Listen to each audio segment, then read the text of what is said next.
ইরেশ জাকেরকে আমি পার্সোনালি চিনি, আমি জানি জুলাইয়ের আন্দোলনেও উনি জড়িত ছিলেন। আমি জানতাম এই প্রশ্নটা আমাকে আজকে উত্তর দিতে হবে, সো আই ওয়াজ রেডি।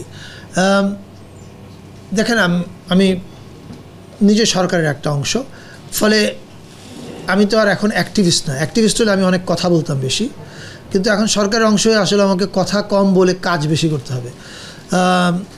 এটার মধ্যে আপনার একটা উত্তর থাকতে পারে। আর দ্বিতীয়ত, আপনি যদি এই মামলাটার ব্যাপারে আমার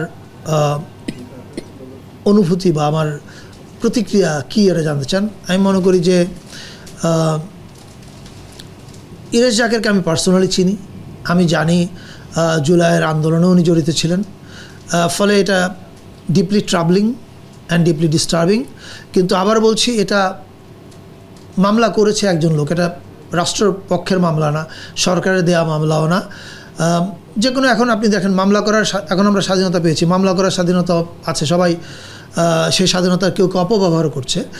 আমি বিশ্বাস করি পুলিশ এটা সঠিক তদন্ত করবে এবং তদন্ত করে যেটা সত্য সেটার পক্ষে থাকবে এবং যেটা মিথ্যা সেটাকে বাতিল করে দেবে। এর বেশি আমি আর কিছু বলতে চাই না।